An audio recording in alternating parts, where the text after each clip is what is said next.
عليكم ورحمة الله وبركاته. الحمد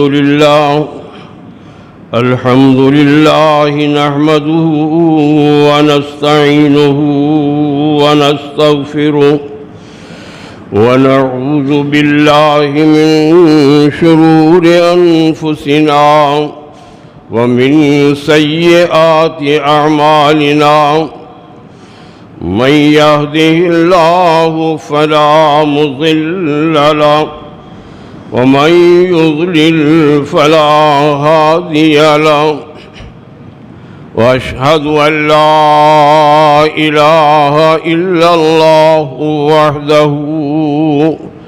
وحده لا شريك له وأشهد أن محمدًا عبده ورسوله صلى الله عليه وسلم. أما بعد فإن خير الحديث كتاب الله وخير الهدي هدي محمد صلى الله عليه وسلم وشر الأمور محدثاتها وكل محدثة بدعة وكل بدعة ضلالة وكل ضلالة في النار. اللهم صل على محمد وعلى آل محمد كما صليت على إبراهيم وعلى آل إبراهيم إنك حميد مجيد. اللهم بارك على محمد وعلى آل محمد كما باركت على إبراهيم وعلى آل إبراهيم إنك حميد مجيد. اللهم انفعنا بما علمتنا وعلمنا ما ينفعنا وزدنا علما.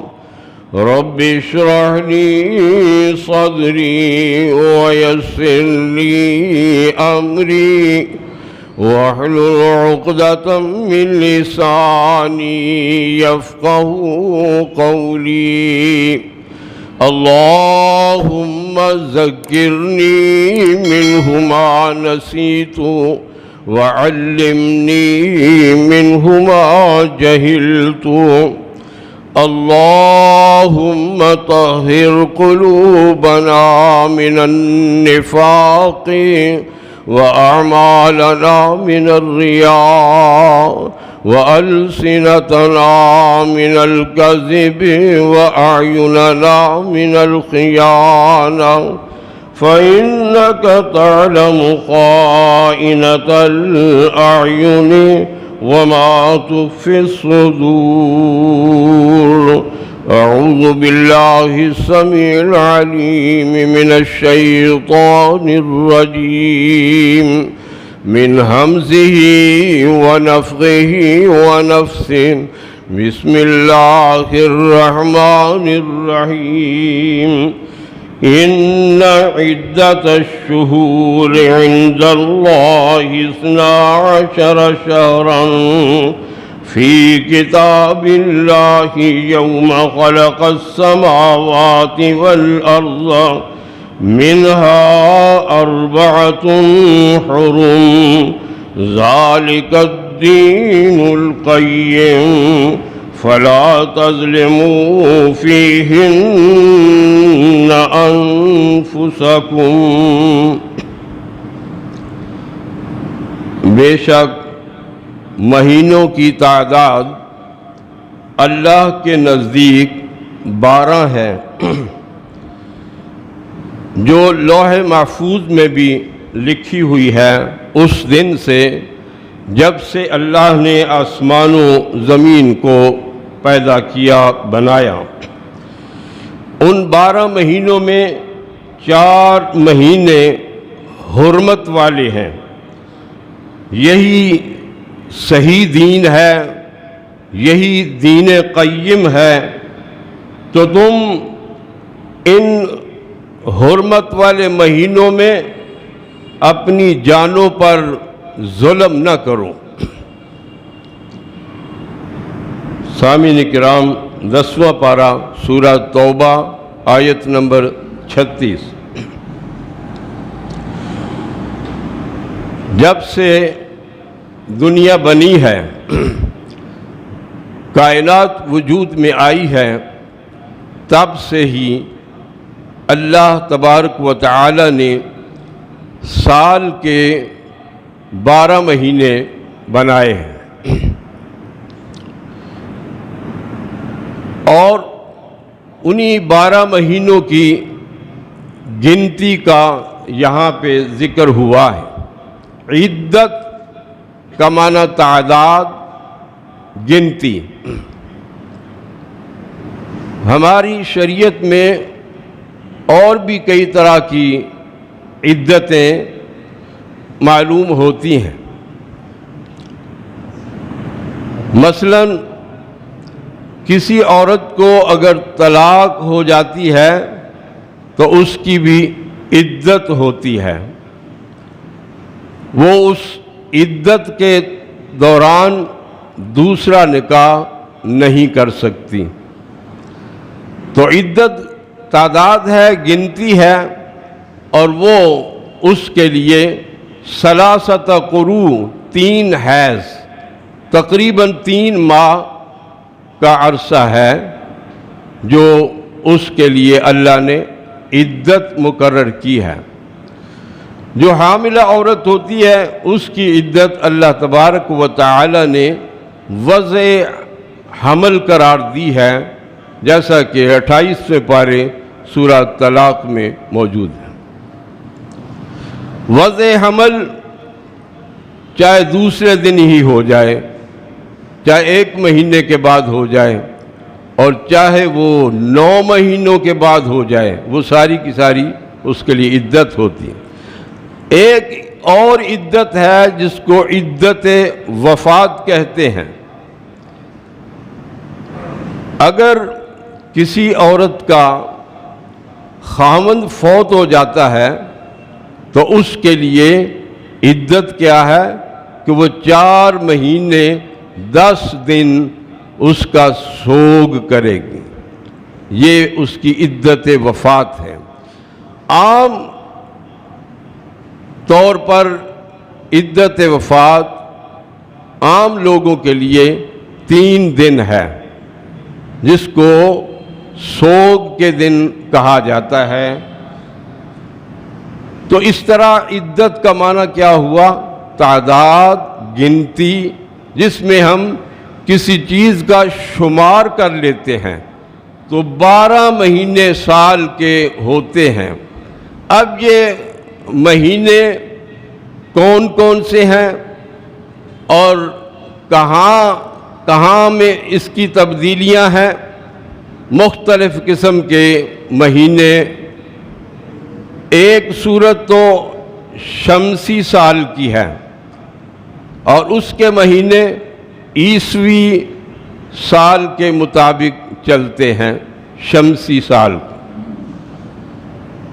اور عیسوی سن کا جو آغاز ہے وہ حضرت سیدنا عیسیٰ علیہ السلام کی ولادت سے لیا جاتا ہے۔ اس کی بنیاد ان کی ولادت کو رکھا گیا ہے۔ یہ عیسائیوں کے نہیں، ہمارے ہاں بھی یہ کیلنڈر چلتا ہے، عیسوی کیلنڈر، لیکن اس کے برعکس ایک قمری کیلنڈر ہے جس کا حساب چاند کے ساتھ لگایا جاتا ہے۔ ہماری ساری شریعت کا دار و مدار عیسوی کیلنڈر پر نہیں، قمری کیلنڈر پر ہے۔ چاند کے حساب سے ہماری شریعت کا دار و مدار ہے۔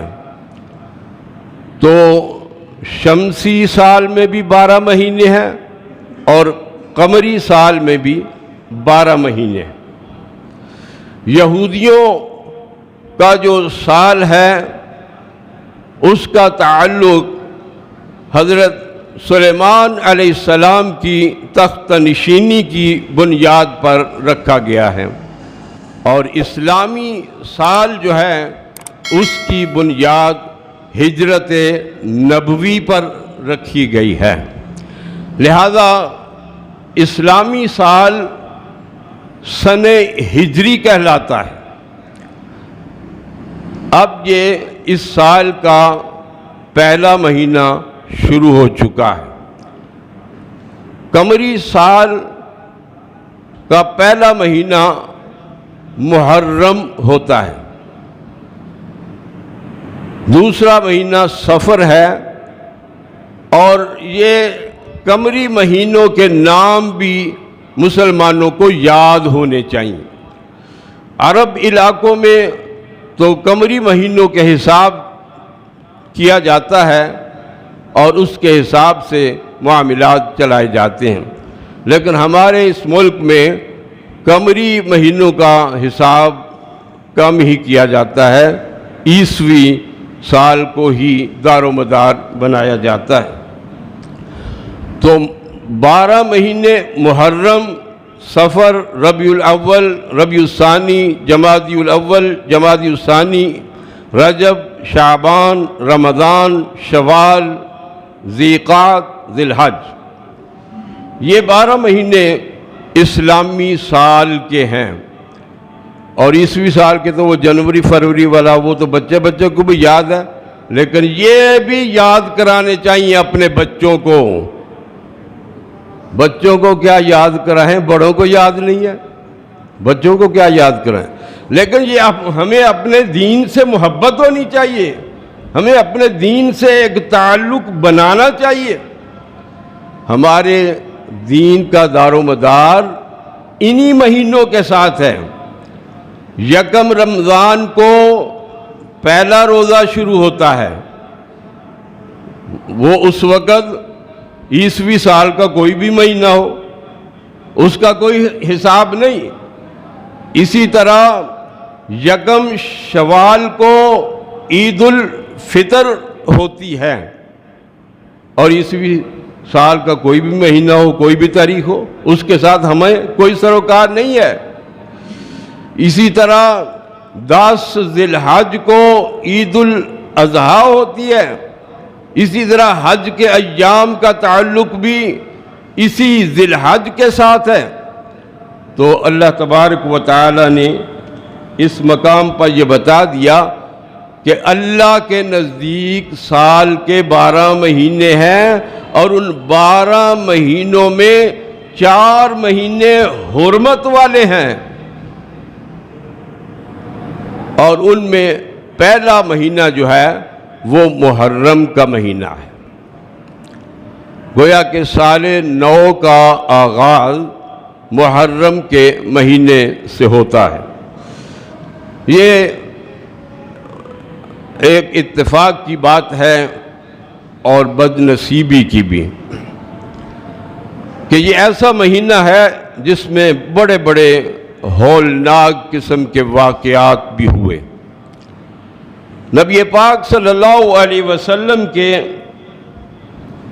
4 خلیفے ہوئے ہیں، خلفائے راشدین جن کو کہا جاتا ہے، اور نبی پاک صلی اللہ علیہ وسلم نے فرمایا کہ تم میری پیروی کرو، میرے خلفاء کی پیروی کرو، میرے صحابہ کی پیروی کرو، یہ نبی پاک کا حکم ہے۔ تو 4 خلیفوں میں 3 خلفاء کو شہید کر دیا گیا۔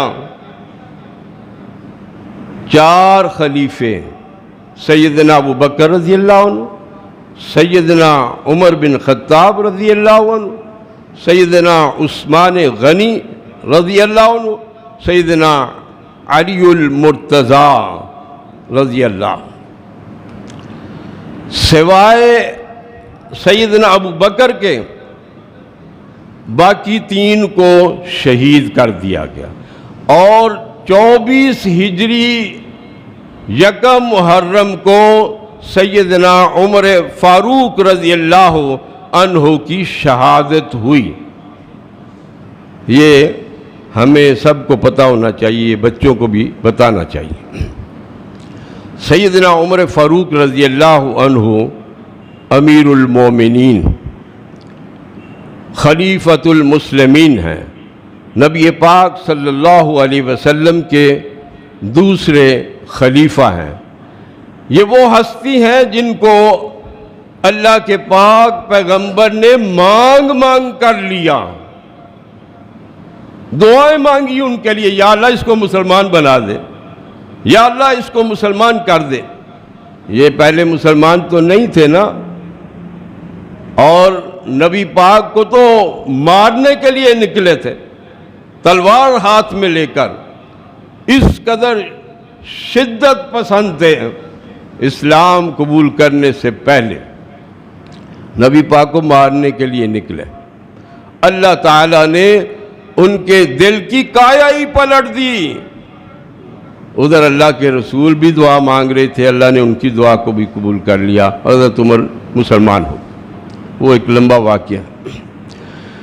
حضرت عمر رضی اللہ عنہ مسلمان ہو گئے، اسلام کو بڑی قوت، بڑی شوکت حاصل ہوئی، کفار جو ہیں وہ مرعوب ہو گئے، اور یہ تو ہمارا بڑا ساتھی تھا، اس کی وجہ سے تو ہم بڑے دندناتے رہتے تھے، اب یہ مسلمانوں کا ساتھی بن گیا۔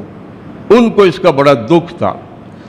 حضرت عمر رضی اللہ عنہ اللہ سے بڑا ڈرتے، اور ان کو فکر کیا تھی؟ ایک فکر ان کو یہ تھی کہ یا اللہ مجھے شہادت کی موت عطا کرنا، ایک یہ دعا مانگا کرتے تھے حضرت عمر رضی اللہ عنہ، ایک یہ دعا مانگا کرتے تھے۔ ہم بھی ایسی دعا مانگ سکتے ہیں، ویسے موت کی دعا کرنی منع ہے، یہ کہ یا اللہ مجھے مار دے، مجھے موت دے دے، یہ منع ہے، لیکن شہادت کی موت مانگنا یہ جائز ہے اور ثواب ہے۔ حضرت عمر رضی اللہ عنہ دعا مانگا کرتے ہیں، اللہم ارزقنی شہادتا فی سبیلک، اللہ مجھے اپنی رستے میں شہادت عطا کرنا، اللہ مجھے اپنی راہ میں شہادت عطا، وَاجْعَلْ مَوْتِي فِي بَلَدِ رَسُولِكَ، یا اللہ میری موت آئے تو تیرے رسول کے شہر میں ہی آئے۔ یہ حضرت عمر کی دعا ہے۔ اللہ تعالیٰ نے اس دعا کو قبول کر لیا، اس دعا کو قبول کر لیا۔ اللہ کی راہ میں شہادت کیسے ہوئی؟ وہ دور تھا کہ بادشاہ نماز پڑھایا کرتے تھے، امامت کرتے تھے، آج تو بادشاہ پڑھتے ہی نہیں ہے نا نماز۔ وہ دور تھا کہ بادشاہ امامت کیا کرتے تھے۔ سیدنا عمر فاروق رضی اللہ عنہ مسجد نبوی میں مصلی رسول پر امامت کرا رہے ہیں، اور بیچ میں ایک ان کا دشمن پچھلی صف میں آ کے کھڑا ہو گیا۔ اس وقت اس قدر سیکیورٹی کا تو بندوبست نہیں تھا کہ ایک ایک کو چیک کیا جاتا۔ اس نے چادر لی ہوئی تھی اور اس کے اندر ہی اس نے خنجر چھپایا ہوا تھا، یہ بعد میں پتہ چلا۔ اس نے جب نماز شروع ہوئی تو شروع ہوتے ہی اس نے خنجر کے وار سے، جب سب لوگوں نے نماز نیت لی تو اس نے یہ کام شروع کر دیا۔ وہ مسلمان تو نہیں تھا، لیکن مسلمانوں کا دشمن بن کر مسلمانوں کی صف میں شامل ہو گیا۔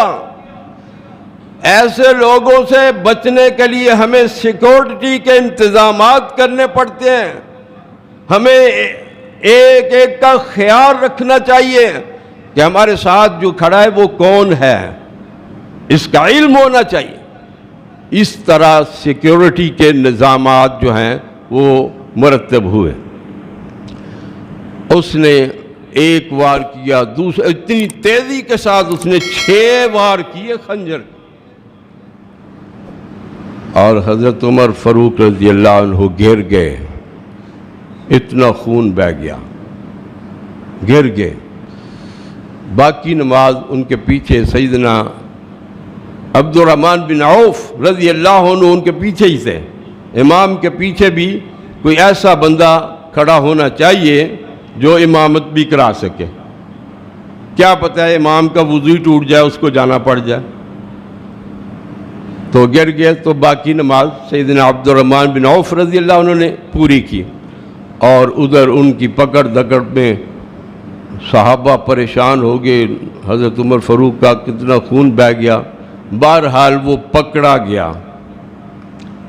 ابو لولو فیروز نامی مجوسی غیر مسلم تھا وہ، جس نے یہ کام کیا، اور حضرت عمر رضی اللہ عنہ کی دعا کو قبول کر لیا اللہ تعالیٰ نے کہ شہادت کی موت عطا۔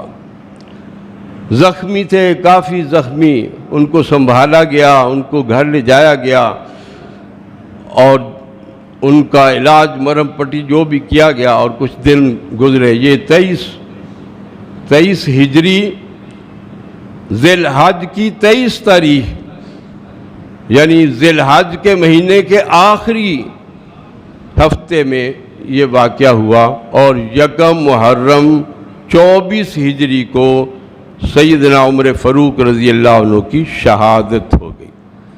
اب دیکھو، اللہ کی راہ میں شہادت مانگ رہے تھے، اللہ نے وہ قبول کر لی۔ نبی کے شہر میں موت کی دعا مانگ رہے تھے، مسجد نبوی کی امامت کرا رہے ہیں، اور وہ بھی دعا اللہ نے قبول فرمائی۔ لیکن مسلمانوں کے لیے، ملت اسلامیہ کے لیے یہ بہت بڑا صدمہ تھا کہ ایک امیر المومنین کو ایک غیر مسلم نے مار دیا۔ اسی طرح سیدنا عثمان غنی رضی اللہ عنہ کو شہید کیا گیا، سیدنا علی المرتضی رضی اللہ عنہ کو شہید کیا گیا۔ اور دوسرا بڑا واقعہ دل گداز سانحہ، جس سے پوری امت مسلمہ کو صدمہ بھی ہوا، وہ نبی پاک صلی اللہ علیہ وسلم کی وفات کے 61 سال بعد 10 محرم کو کربلا کے میدان میں ہوا۔ شہدائے کربلا، جن میں سالار ان کے سیدنا امام حسین رضی اللہ عنہ، یہ بھی بہت بڑا صدمہ، بہت بڑا المناک واقعہ ہوا۔ تو یہ اتفاق کی بات ہے کہ یہ محرم میں ہوئے، اور بھی کئی واقعات محرم میں ہوئے۔ اسلامی ہجری سال کی جو ابتدا ہے وہ بھی محرم سے ہے۔ اسی طرح ہجرت مدینہ کا آغاز جو ہے وہ بھی محرم کے مہینے سے ہوا۔ مسجد نبوی کی بنیاد جو رکھی گئی وہ بھی محرم کے مہینے میں رکھی گئی۔ نبی پاک صلی اللہ علیہ وسلم نے اس مہینے کی اور بھی کچھ فضیلتیں بیان فرمائیں۔ چنانچہ 4 مہینے حرمت والے، یہ بخاری شریف کی حدیث میں ہے کہ ثلاثۃ متوالیات، 3 تو یکے بعد دیگرے آ جاتے ہیں، متواتر آتے ہیں، ایک کے بعد دوسرا، دوسرے کے بعد تیسرا، اور وہ کون سے ہیں؟ ذوالقعدہ، ذوالحجہ اور اس کے بعد محرم۔ یہ 3 تو ایک دوسرے کے بعد آتے ہیں۔ اور چوتھا حرمت والا مہینہ رجب کا مہینہ۔ اب یہ حرمت والے مہینے ان کو کیوں کہا گیا؟ کہ ان کے اندر تمام مسلمانوں کے لیے یہ ضروری ہے کہ وہ ان کا ادب کریں، احترام کریں۔ باقی مہینوں میں اگر لڑائی جھگڑے ہوتے ہیں تو ان مہینوں میں لڑائی جھگڑے نہیں ہونے چاہیے، لیکن یہ بد نصیبی ہے کہ ان مہینوں کے اندر بھی بعض لڑائی جھگڑوں سے باز نہیں رہتے۔ نبی پاک صلی اللہ علیہ وسلم سے پوچھا گیا قرآن مجید کی سورہ البقرہ میں، یسألونک عن الشہر الحرام قتال فیہ، لوگ پوچھتے ہیں اے پیغمبر آپ صلی اللہ علیہ وسلم کہ ان مہینوں میں، حرمت والے مہینوں کے اندر لڑائی کرنا کیسا عمل ہے، کیسا گناہ ہے؟ تو کل اللہ فرماتے ہیں اے میرے نبی ان کو بتا دو، کل قتال فیہ کبیر، ان مہینوں میں لڑائی کرنا، جھگڑا کرنا یہ بہت بڑا گناہ ہے، یہ کبیرہ گناہ ہے۔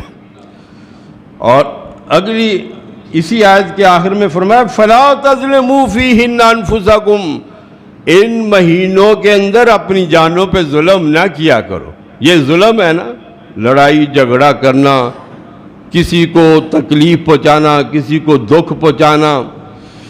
اسلامی سال کا پہلا مہینہ، اور اس میں سبق کیا دیا جا رہا ہے؟ امن کا سبق دیا جا رہا ہے، امن کا سبق دیا جا رہا ہے۔ لڑائی جھگڑے سے اجتناب کرنا ہے، نافرمانیوں سے بچنا ہے، معصیات سے بچنا ہے، نیک اعمال میں سبقت کرنی ہے، یہ تعلیم دی جا رہی ہے۔ اسلام پورے کا پورا امن و آشتی کا دین ہے، امن کا دین ہے، آشتی کا دین ہے۔ اسلام لڑائی جھگڑے کو پسند نہیں کرتا ہے، لیکن بد نصیبی یہ ہے کہ مسلمانوں کو ہی دہشت گرد بنا دیا گیا، حالانکہ جو دہشت گرد ہے وہ تو مسلمان ہو ہی نہیں سکتا، وہ تو مسلمان ہو ہی نہیں سکتا، یہ غیر مسلموں کا شور و غوغا ہے۔ وہ جتنی مرضی دہشت گردی کرتے رہیں، وہ دہشت گرد نہیں بنتے، نہیں کہلاتے، لیکن مسلمانوں کو دہشت گرد بنا کے پیش کیا جاتا ہے۔ ہاں جو کرتے ہیں وہ تو قصوروار ہیں، لیکن دین کو اس طرح بنا کے پیش کرنا کہ یہ دہشت گردی والا دین ہے، یہ مسلمان دہشت گرد ہوتے ہیں، یہ سراسر تعصب اور اسلام دشمنی اور پیغمبر دشمنی والی بات ہے۔ اسلام امن کا دین ہے، اور نبی پاک صلی اللہ علیہ وسلم نے تو مسلمان کی پہچان ہی یہ بتائی، المسلم من سلم المسلمون من لسانہ و یدہ، مسلمان تو وہ ہوتا ہے جس کی زبان سے بھی کسی دوسرے کو دکھ نہ پہنچے، جس کے ہاتھ سے بھی کسی دوسرے کو دکھ نہ پہنچے۔ مسلمان تو وہ ہوتا ہے، نہ زبان سے کسی کی دل آزاری کرو، نہ زبان سے کسی کو دکھ پہنچاؤ، نہ ہاتھ سے کسی کو مارو۔ یہ مسلمان کی پہچان ہے، یہ مسلمان کی تعریف ہے۔ اور دوسرے جملے میں فرمایا والمومن من آمنہ الناس، مومن وہ ہے جس سے لوگ امن میں ہو جائیں، امن میں ہو جائیں۔ مومن سے کسی انسان کو تکلیف نہیں پہنچتی ہے، مسلمان سے کسی انسان کو تکلیف نہیں پہنچتی ہے۔ یہ ہمارا دین ہمیں درس دیتا ہے، ہمیں سبق دیتا ہے۔ تو یہ محرم اسلامی سال کا پہلا مہینہ ہے جس کا ادب کرنے کا حکم اس آیہ کریمہ میں دیا گیا، باقی 3 مہینوں کو بھی حرمت والا قرار دیا گیا۔ اب تھوڑا سا تجزیہ کریں۔ اسلامی سال کا آغاز امن سے ہے، یہ ہمیں عبادات، تقرب الہی کے حصول کے لیے قربانیاں دینا، اطاعت کرنا، یہ سبق دیتا ہے، مواخات کا سبق دیتا ہے، اخوت و بھائی چارے کا سبق دیتا ہے۔ لیکن غیر مسلموں کے سال نو کا آغاز لہو و لعب، خرافات، خرمستیوں اور رنگ رلیوں سے ہوتا ہے۔ وہ رات کے 12 بجے سمجھتے ہیں بس یہ نیا سال شروع ہو گیا، اب جو ہو سکتا ہے کرو، جو کچھ کر سکتے ہو کرو، اللہ کی نافرمانی ہو، اللہ کے رسول کی نافرمانی ہو، کوئی پرواہ نہیں۔ عیسائی عیسیٰ علیہ السلام کو مانتے ہیں، تو عیسیٰ علیہ السلام نے کب ایسی باتیں کرنے کا کہا ہے جو کچھ عیسائی کرتے ہیں؟ مسلمانوں میں بھی اب ایسی روش آتی جا رہی ہے، وہ غیر مسلموں کو دیکھ کر ایسی حرکات کرتے ہیں، حالانکہ ہمارا دین ایسا سبق نہیں دیتا ہے۔ جو بھی انعام ملتا ہے، نعمت ملتی ہے، اس میں اللہ کا شکر ادا کرنا چاہیے۔ مومن تو وہ ہوتا ہے، اب نیا سال شروع ہے، یہ اللہ کی نعمت، دعا مانگو رب سے کہ یا اللہ جو سال گزر گیا وہ تو گزر گیا، جیسا بھی گزر، اب جو سال شروع ہو رہا ہے یا اللہ اس میں ہمیں ہر قسم کی پریشانیوں سے بچانا، یا اللہ اس میں ہر قسم کی بیماریوں سے ہمیں بچانا، یا اللہ ہمیں دکھوں سے بچانا، یا اللہ ہمیں مصیبت، اس طرح سے دعائیں مانگے رب سے۔ اور رات کے پچھلے پیر کیا کچھ کرتے ہیں غیر مسلم اور ان کے پیروکار مسلمان کیا کچھ کرتے ہیں، یہ آپ سنتے بھی ہیں اور دیکھتے بھی ہیں۔ اب اس دن کا ایک خاص روزہ جس کی خاص تلقین احادیث میں بھی آئی ہے، 10 محرم کا روزہ،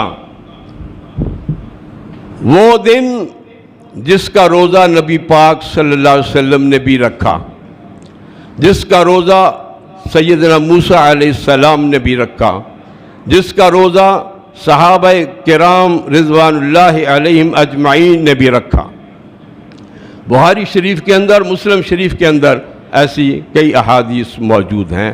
10 محرم کا روزہ، 10 محرم کا جو روزہ رکھے گا، صحابہ نے پوچھا کہ اللہ کے رسول اس کو کیا فائدہ ہوگا، اس کو کیا ملے گا؟ تو نبی پاک صلی اللہ علیہ وسلم نے فرمایا احتسب علی اللہ ان یکفر السنۃ الماضیہ، میں اللہ سے اس بات کی امید کرتا ہوں کہ اس روزے کی برکت سے اللہ سال بھر کے گناہ معاف کر دے گا۔ جو پیچھے سال گزر گیا نا، سنۃ الماضیہ، پچھلا سال جو گزرا ہے اس کے اندر جو خطائیں ہوئی ہیں، جو گناہ ہوئے ہیں، جو غلطیاں ہوئی ہیں، اس ایک روزے کی وجہ سے اللہ معاف کر دیں۔ 10 محرم کا روزہ۔ اور ہمارے ہاں کیا ہوتا ہے، 10 محرم کو سبیلیں لگتی ہیں، دیگیں پکتی ہیں، کھایا پیا جاتا ہے۔ اور گناہ کیسے معاف ہوں گے؟ بھوکے رہو صبح سے لے کر شام تک، روزہ رکھو تب گناہ معاف ہوں گے، اللہ کے رسول کے طریقے کو اپناؤ تب گناہ معاف ہوں گے۔ نبی پاک صلی اللہ علیہ وسلم کو جب یہ بتایا گیا کہ یہود بھی اس دن کا روزہ رکھتے ہیں 10 محرم کا، تو پھر آپ نے فرمایا اچھا، خالف الیہود، تم یہود کی مخالفت کرو، یہود کی مخالفت کرو، یہ میرے بھی دشمن ہیں، اسلام کے بھی دشمن ہیں۔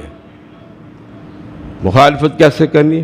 فرمایا صوموا التاسع والعاشر، تم 9ویں کا بھی روزہ رکھو اور 10ویں کا بھی رکھو، یعنی ایک کی بجائے 2 روزے رکھ کر یہود کی مخالفت کرو۔ تو نبی پاک صلی اللہ علیہ وسلم نے خود بھی خواہش کی کہ آئندہ سال میں بھی 9ویں کا روزہ رکھوں گا، لیکن آئندہ سال اس وقت وہ فوت ہو چکے تھے، لیکن صحابہ کا عمل اس پہ موجود ہے، 9ویں کا روزہ رکھنا، 10ویں کا روزہ رکھنا، یہ یہود کی مخالفت ہے۔ اللہ ہم سب کو توفیق عطا فرمائے کہ ہم وہ کام کریں جو اللہ کے نبی کے اسوہ حسنہ میں پائے جاتے ہیں، ان کی اطاعت ہماری نجات کا ذریعہ ہے، ان کی فرما برداری، ان کی محبت سے ہی ہمیں جہنم سے خلاصی مل سکتی ہے۔ اللہ ہم سب کو توفیق عطا